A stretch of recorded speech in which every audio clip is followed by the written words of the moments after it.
The stars shone bright against the dark space as the research ship Horizon moved slowly through the outer rim of the Stellar Union territory.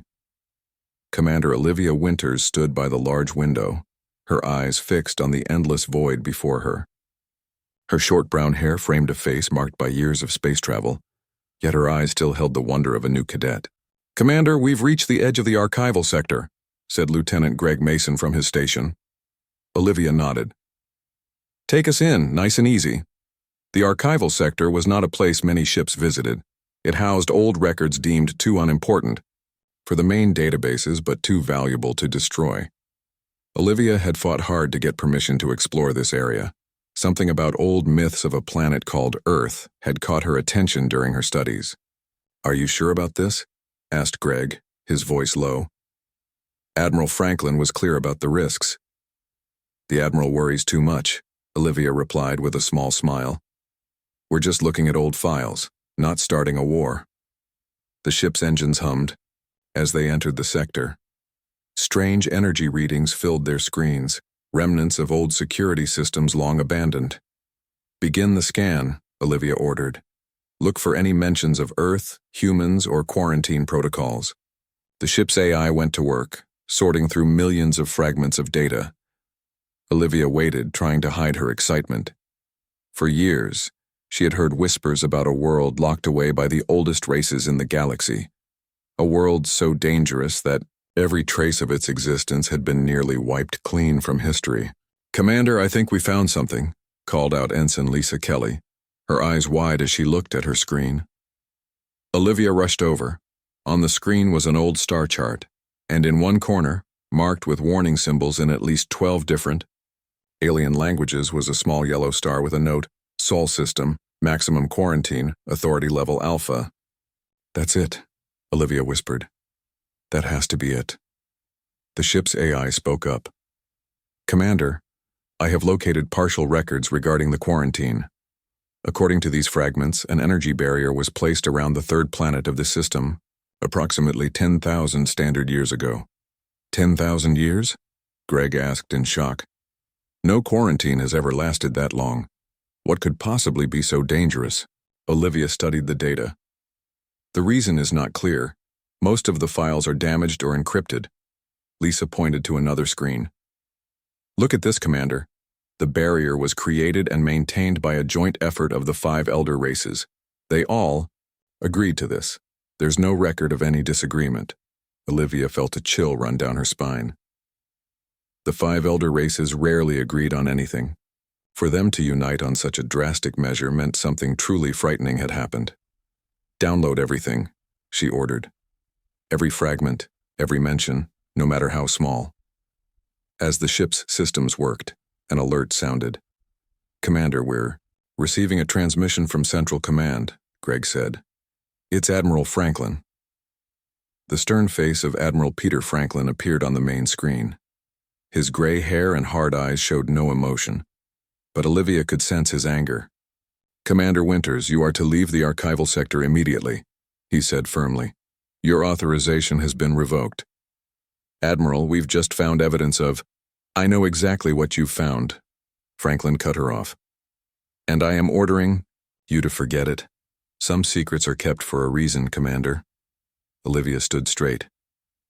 "With all due respect, sir, hiding an entire planet doesn't seem like standard procedure. The people have a right to know." Franklin's face hardened. "The quarantine of Earth was decided by powers far above either of us, Commander. It is not our place to question it. So you admit it exists," Olivia said. A flash of regret crossed Franklin's face. "Return to base, Commander. That's an order." As the transmission ended, Olivia turned to her crew. "Did we get everything?" Lisa nodded. "Data download complete." Olivia looked back at the star chart still on the screen. "Plot a course back to base," she said. "But make a copy of everything we found. Whatever is on that planet, whatever these humans did to scare the oldest races in the galaxy, I intend to find out." As the Horizon turned away from the archival sector, Olivia couldn't shake the feeling that she had just stepped into something much bigger than she could imagine. Whatever truth lay behind Earth's quarantine, It was a truth that terrified the stars themselves. Back at Stellar Union Central Station, Olivia sat in her small office, studying the data they had found. For 3 days, she had barely slept, trying to piece together fragments of information about Earth. Most of the files were damaged, with large sections missing or corrupted. "You look terrible," said a familiar voice from the doorway. Olivia looked up to see Dr. Alan Carter, the station's best xenolinguist. His tall frame leaned against the door, a concerned look on his face. "Thanks for the compliment," Olivia said, with a tired smile. "How did you find me?" "Greg told me you were obsessing over some old files," Alan replied, walking in and sitting across from her. "He's worried about you. We all are." Olivia turned her screen so Alan could see it. "Look at this, an entire planet hidden away for 10,000 years. Doesn't that make you curious?" Alan studied the screen. "These symbols, they're using an ancient form of the Xylar language. I haven't seen this dialect in years." "Can you read it?" Olivia asked eagerly. "Parts of it," Alan said, leaning closer.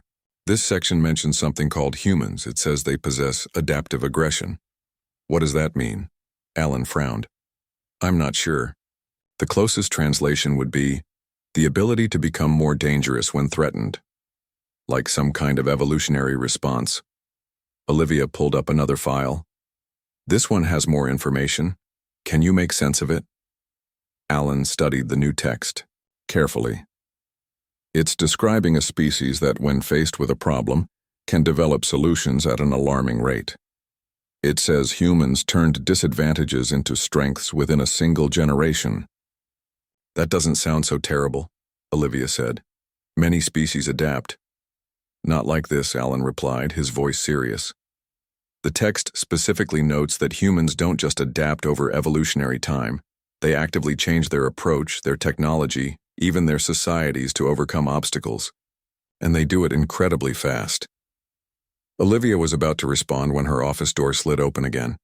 Katie Moore, a young tech specialist with bright red hair, slipped in and quickly closed the door behind her. "I found something," she said in a low voice. "But I had to break about 12 security protocols to get it." "Show me," Olivia said without hesitation. Katie placed a small data device on the desk. A hologram appeared above it, showing what appeared to be footage from some kind of meeting. 5 different alien species sat around a large table, arguing in various languages. "This is from the Elder Council archives," Katie explained. "It's a recording of the debate about Earth's quarantine." Alan listened carefully to the various languages. "They keep mentioning something called the Cambridge incident. It seems to be the main reason for the quarantine." "What was the Cambridge incident?" Olivia asked. Katie shook her head. "That's all I could find. Whatever it was, all records of it have been erased or locked behind security levels even I can't crack." The door opened once more, and Richard Daniels, head of station security, entered. His large frame filled the doorway as he glared at them. "Commander Winters, you and your friends need to stop this investigation now," he said firmly. "Admiral Franklin has made it clear this matter is closed." Olivia stood up. "Rich, you've known me for years. Have you ever seen me this interested in something? There's a reason Earth was locked away, and I think we have a right to know what it is." Richard looked uncomfortable. "The Admiral is arriving tomorrow for an inspection. If he finds out you're still looking into this, your career is over." "Then, help us," Olivia said. "One day, that's all I'm asking. Help us find out what the Cambridge incident was." Richard hesitated, then sighed. "Fine, one day. But after that, we destroy all of this. Understood?" Later that night, the 4 of them gathered. In Alan's lab, Richard had used his security clearance to access older archives, while Katie had created a program to search for patterns in the data they had. "I think I found something," Alan said, pointing to his screen. A reference to an experimental ship called the Pathfinder. It was designed to penetrate quarantine fields. "Where is it now?" Olivia asked. "According to this," Katie said, reading from her device, It's in storage at the old shipyard in Sector 7. Olivia looked at her friends, a determined gleam in her eye. I think it's time we paid Earth a visit. The old shipyard in Sector 7 was a graveyard of forgotten vessels. Most were covered in dust, abandoned for newer models. Olivia, Alan, Katie, and Richard moved quietly through the dim hangar, their flashlights cutting through the darkness. It should be in Bay 12, Katie whispered, checking her device. According to the records, the Pathfinder hasn't been touched in over 50 years. They reached Bay 12, and Richard used his security badge to open the massive doors. As the doors slid apart, they revealed a sleek silver ship unlike any they had seen before. It was smaller than standard Union vessels, with strange wing-like structures and an unusual engine design. It's beautiful, Olivia said, walking toward it. Alan studied the ship with concern. The record said it was experimental. Are we sure it even works? Katie was already at the entry panel. Only one way to find out, she said, connecting her device to the ship's systems. After a few minutes, the ship hummed to life, lights flickering on throughout its body. I can't believe we're doing this, Richard said, looking nervously over his shoulder. If anyone finds out. They won't, Olivia assured him. We'll be gone and back before anyone notices. The Admiral isn't due for another 12 hours. They boarded the ship, and Katie took the pilot's seat. The systems are old but still functional, she said, her hands flying over the controls. The ship has some kind of special shielding designed to pass through energy barriers. Like the one around Earth? Olivia nodded. Exactly, Katie confirmed. I think I can get it running, but I'll need time. Time is something we don't have, Richard said, pointing to his comm device. Security just reported that Admiral Franklin arrived early. They're looking for us. Olivia's heart raced. Katie, how fast can you get this ship moving? 10 minutes, maybe less. Do it, Olivia ordered. Rich, seal the bay doors. Alan, help me find the coordinates for Earth. As they worked, alarms began to sound throughout the shipyard. Richard looked at the security feed on his device.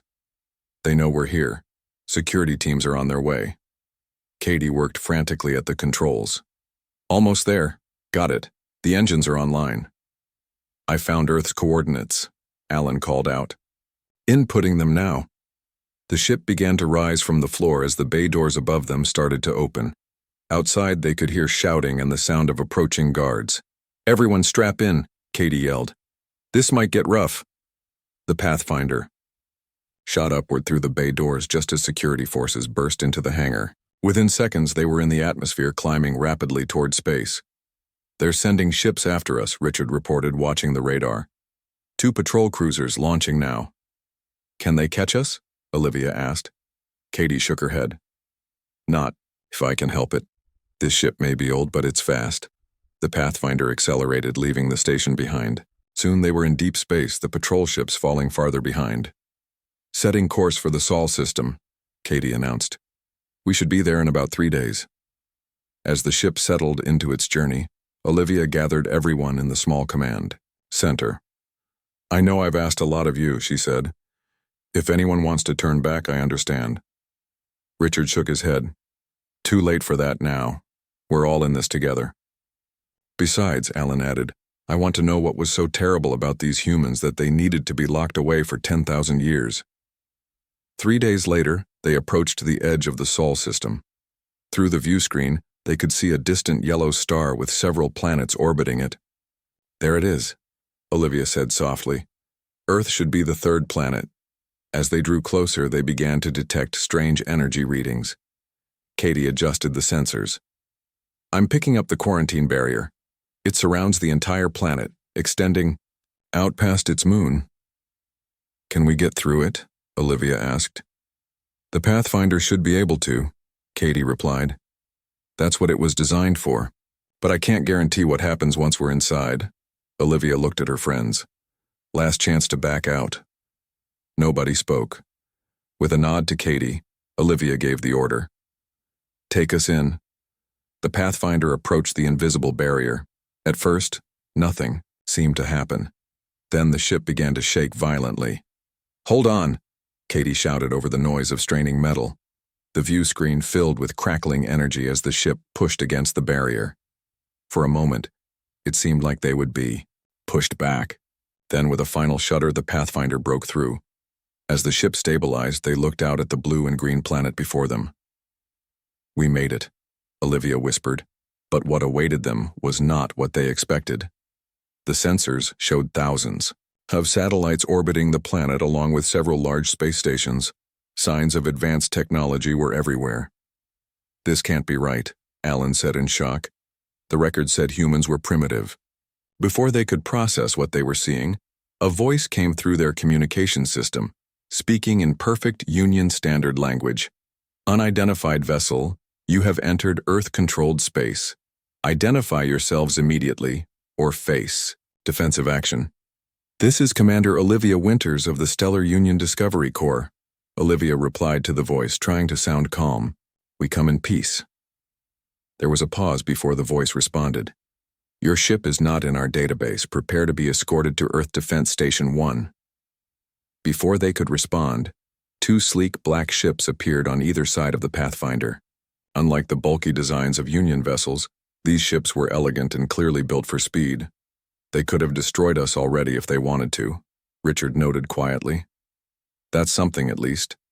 The Earth ships guided them toward a large space station orbiting the planet. As they approached, they could see dozens of similar vessels coming and going from the station. "Look at their technology," Katie said in awe.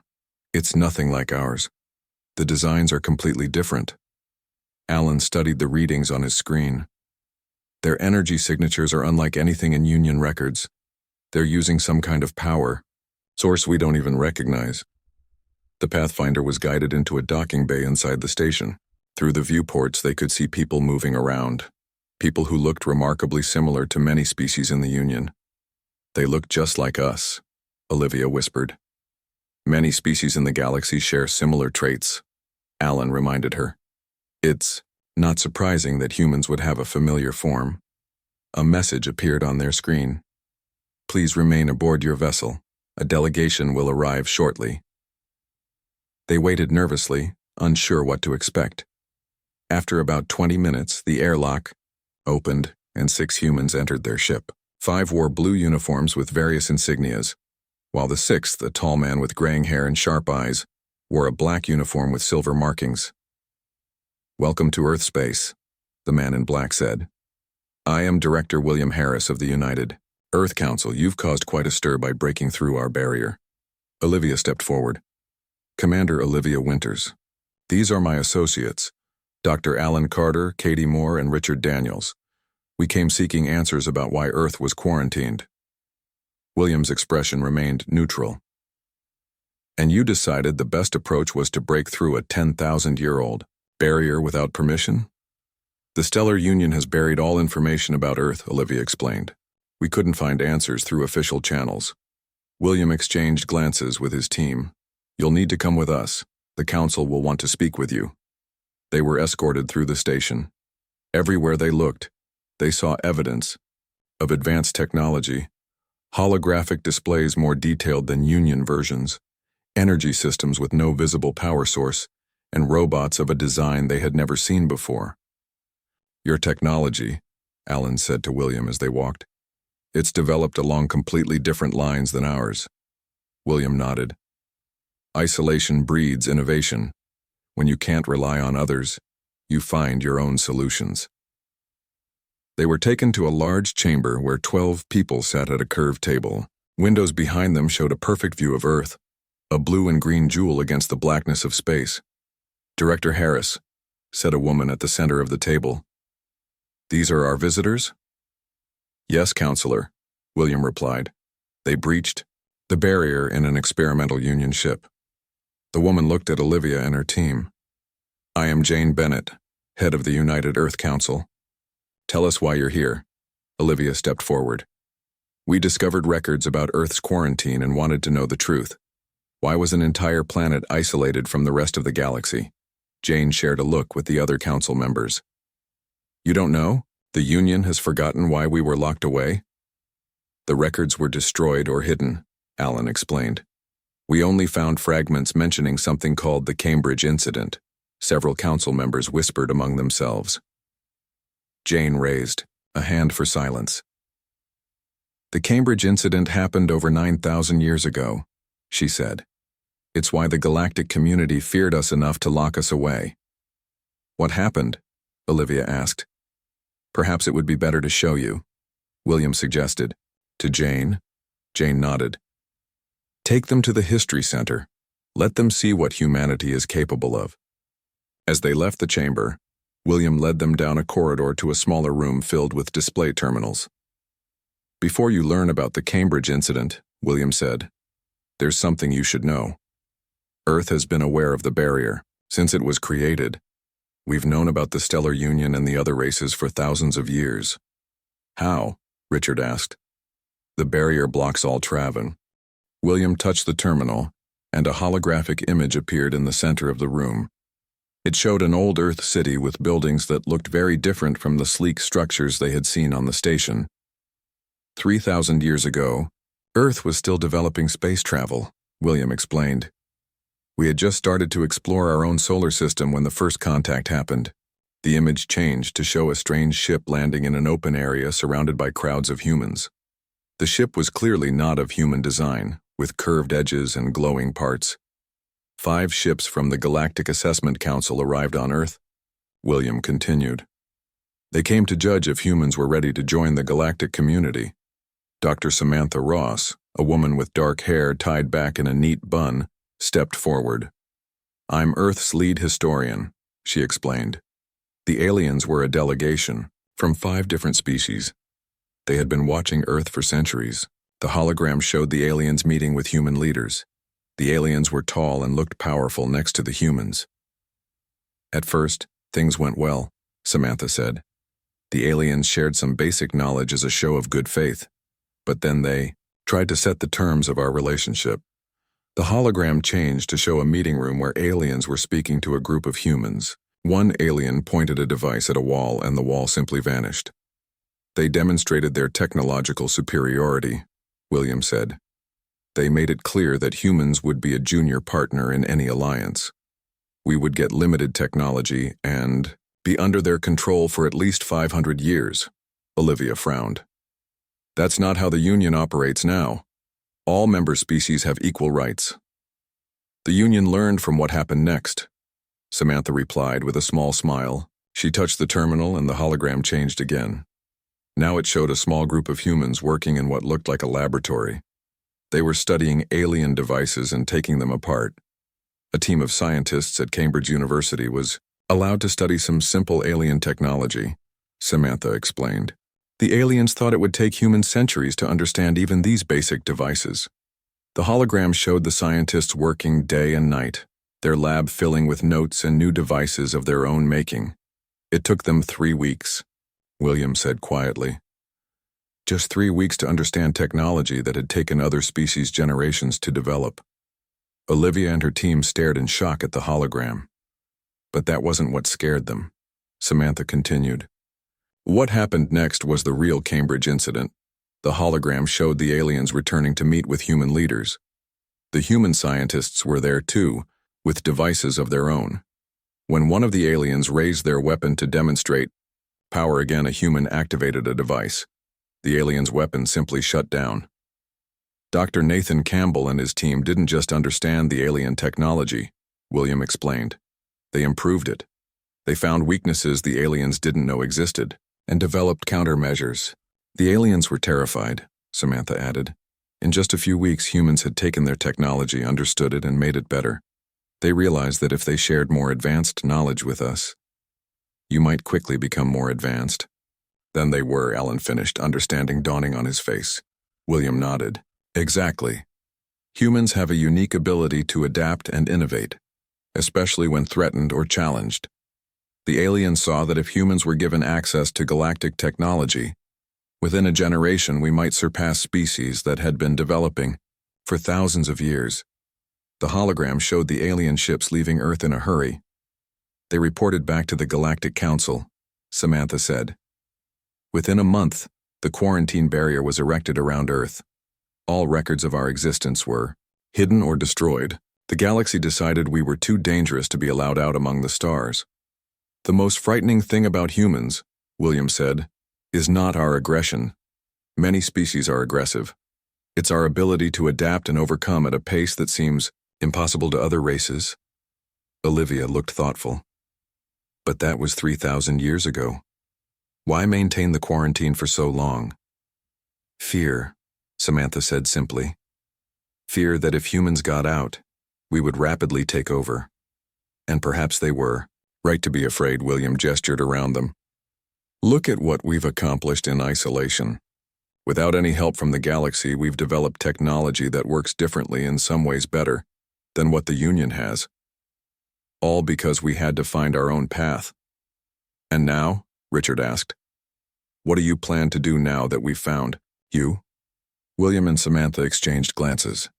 That, William said, is what the council needs to decide. You've opened a door that has been closed for 10,000 years. The question is, are both sides ready for what comes next? After learning about the Cambridge incident, Olivia and her team were taken to guest quarters on the space station. Their rooms were comfortable but clearly monitored. Through the windows, they could see Earth spinning slowly below them, clouds swirling across its blue surface. I can't believe the Union would hide an entire civilization just because they were afraid of human potential, Katie said as they gathered in Olivia's room. Fear makes people do extreme things, Alan replied. And from what we saw, maybe they had reason to be afraid. Richard paced near the door. We need to think about what happens next. The moment we broke through the barrier, alarms must have gone off at Union headquarters. They'll be coming for us. As if on cue, a soft chime sounded, and William Harris's voice came through the room's speaker. Commander Winters, could you and your team join me in the command center? We've detected something you should see. They followed a guide through the station's corridors to a large room filled with screens and control panels. William stood in the center, looking at a massive display that showed an area of space near the edge of the Sol system. We've detected a Union fleet approaching the barrier, William said without preamble. 5 battleships and numerous support vessels. Olivia felt her stomach drop. How long until they arrive? Less than 2 days, William replied. They're moving fast. Jane Bennett and other council members entered the command center. The room grew quiet as Jane studied the display. They're coming to reinforce the barrier, Jane said. Or to make sure whatever got through doesn't get out again. They're coming for us, Olivia admitted. Admiral Franklin must have tracked the Pathfinder. William turned to her. You need to make a choice, Commander. Where do your loyalties lie? With the Union that has hidden the truth for millennia, or with the truth itself? Before Olivia could answer, a young officer approached Jane. Counselor, we've completed the analysis of their ship. The technology is interesting but outdated by our standards. Jane nodded. Thank you, Lieutenant. She turned to Olivia. Your ship tells us much about the current state of Union technology. It seems we've advanced in different directions during our isolation. What will you do when the fleet arrives? Richard asked.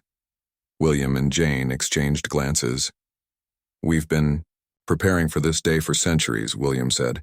We have defensive measures in place. You want to fight? Olivia asked, alarmed. No, Jane said firmly. We want to talk, but we will defend ourselves if necessary. She turned to another officer. Begin preparations. Activate Defense Protocol 7. The command center burst into activity as officers rushed to carry out orders. Screens showed various Earth ships moving into position around the planet. You should know, William said to Olivia, that we could have broken your barrier years ago. We developed the technology centuries back, but we chose to wait. Why? Alan asked. Because we wanted to be sure we wouldn't repeat the mistakes of the past, William explained. Humanity has grown in our isolation. We've learned to control our more aggressive tendencies and channel our adaptive abilities toward peaceful progress. Olivia looked at the display showing the approaching fleet. The admiral who leads that fleet, Maria Vega, she won't listen to reason. She follows orders without question. William's expression grew serious. Then we'll have to show her something she can't ignore. Over the next day, Olivia and her team watched as Earth prepared for the coming confrontation. Ships moved into defensive positions, but none appeared to be armed in the traditional sense. When Olivia asked about weapons, William simply smiled. "We don't need the kind of weapons you're thinking of," he said. "We've developed other options." On the morning of the second day, the Union fleet arrived at the edge of the barrier. Olivia and her team joined William and Jane in the command center as a communication came through. A stern-faced woman appeared on the main screen. She wore the uniform of a Union general, with numerous medals across her chest. "This is General Maria Vega of the Stellar Union Defense Force," she announced. "We are here to secure the barrier breach and retrieve Union personnel." "General Vega," Jane replied calmly.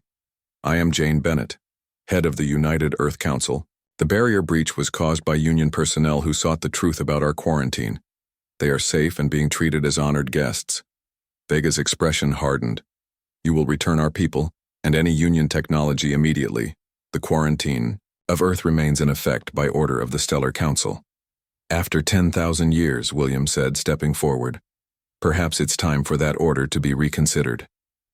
"That is not your decision to make," Vega snapped. "You will comply, or face the consequences you have The hour passed quickly. In the command center, Jane and William watched the countdown timer reach 0.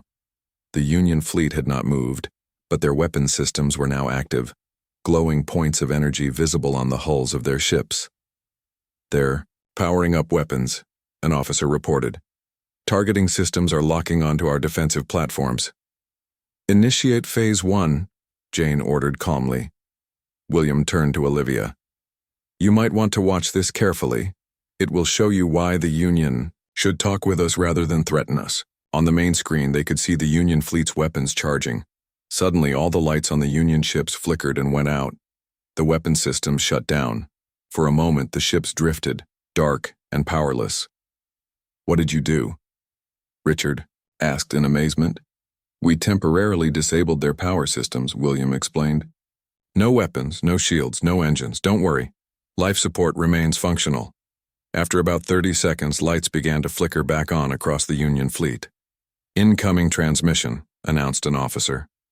General Vega's face appeared, on screen again, now flushed with anger. "What did you do to our ships?" "A demonstration," Jane replied calmly. "We could have done much more, but we chose not to. We want to talk, not fight." "This is an act of war," Vega growled. "No," Jane corrected. This is an invitation to reconsider your approach. We are sending a delegation to your ship to discuss the situation properly. They will arrive in 30 minutes. Before Vega could protest, Jane ended the transmission. She turned to Olivia and her team. "We would like you to join our delegation. The Union might be more willing to listen if some of their own people are with us." "What exactly are you planning?" Olivia asked. "To show them that humanity is ready to rejoin the galactic community," William answered, "and that we have much to offer." An hour later, Olivia found herself on a sleek Earth shuttle approaching the Union flagship. With her were William, Samantha, Alan, Katie, and Richard. The shuttle was escorted by 2 Earth defense ships that moved with incredible speed and precision. "How did you disable their ships?" Katie asked, her curiosity getting the better of her. Samantha smiled. "We developed energy wave technology that can temporarily interrupt certain types of power systems without causing permanent damage. It's one of many technologies we created during our isolation." The shuttle docked with the Union flagship. When the doors opened, they were met by a squad of armed guards. General Vega stood behind them, her face hard. "This is highly irregular," she said. "Under Union protocol, quarantined species are not permitted to board Union vessels." "Yet here we are," William replied with a smile. "Perhaps it's time to revisit those protocols." They were escorted to a large conference room. Several Union officers sat around a table watching the Earth delegation with a mixture of curiosity and fear. "Let me be clear," Vega said once they were all seated. "The quarantine of Earth remains in effect. Your people must return to your planet, and the commander and her team will return with us." William placed a small device on the table. It projected a hologram showing several technological schematics. "Before you make any final decisions," he said, "you might want to see what Earth has to offer the Union." The hologram showed detailed plans for energy systems, medical devices, and transportation technology far more advanced than current Union standards. "These are just a few examples of technologies we've developed in isolation," Samantha explained. "Without access to galactic knowledge, we had to find our own solutions to problems. In many cases, this led to innovations your scientists never considered." One of the Union officers leaned forward, clearly interested. "These energy systems, they're at least twice as efficient as our best technology. And our medical advances could help billions across the galaxy," William added. "We've cured diseases that still plague Union worlds." Vega remained unmoved. "Technology alone is not the issue. The quarantine was established because humans were deemed too unpredictable, too adaptable. Those qualities haven't changed." "No," Olivia said, speaking up for the first time. "But how those qualities are used has changed." She turned to William. "You could have attacked the Union fleet, but you chose only to disable them temporarily. You've had the ability to break free for centuries, but you waited." William nodded. "We wanted to be sure we could control our more aggressive tendencies, to channel our adaptability toward creation rather than destruction." Vega looked unconvinced. "The decision to maintain the quarantine was made by powers far greater than me." "Then, let us present our case to those powers," William suggested. "The Union Council should hear what Earth has to offer." Olivia stepped forward. "General, I've seen Earth with my own eyes. I've studied their history, their technology, their culture. They are not the threat the Union feared. In fact, they could be the greatest allies the Union has ever known." Tense silence filled the room. Finally, Vega spoke. "I will arrange for a Union Council hearing, but until then the quarantine remains in effect." William smiled. "That's all we ask. A chance to be heard." As they left the conference room, Alan whispered to Olivia, "Do you really think the Council will listen?" Olivia watched as one of the Union officers continued to study the technology schematics with obvious excitement. "They'll listen," she said, "especially once they see what humanity has to offer." 2 weeks later, Olivia stood nervously in a massive chamber at the heart of the stellar Union Central Station. The Union Council chamber was a grand space with rising tiers of seats where representatives from hundreds of worlds sat watching. At the center was a speaking platform where William Harris now stood, representing Earth. To one side sat Jane Bennett and Samantha Ross, along with several other Earth representatives. Olivia and her team had been given seats of honor, though many council members had glared at them when they entered. Admiral Franklin was notably absent. "The council will now hear the case regarding the quarantine of Sol 3, known as Earth," announced the council leader, a tall being with pale blue skin. "Director Harris, you may begin." William stepped forward. His voice was calm and clear as it echoed through the chamber. "Distinguished representatives of the Stellar Union, I come before you today to request the end of a quarantine that has lasted 10,000 years. In that time, humanity has grown and evolved. We have channeled our adaptive nature toward progress and peace." He gestured, and holographic displays appeared around the chamber, showing Earth cities, space stations, and the peaceful society they had built. "We understand why our ancestors frightened you," William continued. "The Cambridge incident showed that humans could adapt and innovate at a pace unlike any other known species. But that same ability that once inspired fear can now be a valuable asset to the galaxy." William's presentation continued for nearly an hour as he showed examples of Earth's technology, medicine, art, and philosophy. Many council members leaned forward with interest, especially when he demonstrated medical advances that could cure diseases still plaguing many worlds. Finally, William concluded, "We do not ask for special treatment. We ask only for the chance to join the galactic community as equals, to share what we have learned in our isolation and to learn from you in return." There was a moment of silence before the council leader spoke. "We will now hear from General Vega, representing the Security Division." Vega took the platform, her uniform crisp, and her expression severe. "Council members, I understand the appeal, of Earth's technology. But we must remember why the quarantine was established. Humans adapt too quickly. If given access to all Union knowledge, they could rapidly surpass us. The risk is too great. Murmurs spread through the chamber as council members debated among themselves. Finally, a representative from an older species stood. "I was present when the quarantine was first established," the ancient being said. "We feared what humans might become, but perhaps what they have become in isolation is exactly what our galaxy needs." The debate continued for hours. Some representatives supported ending the quarantine, while others feared the consequences. As the arguments went on, Olivia noticed that more and more seemed to be swayed by Earth's potential contributions. During a break in the proceedings, Olivia approached William. How do you think it's going?" William smiled. "Better than expected.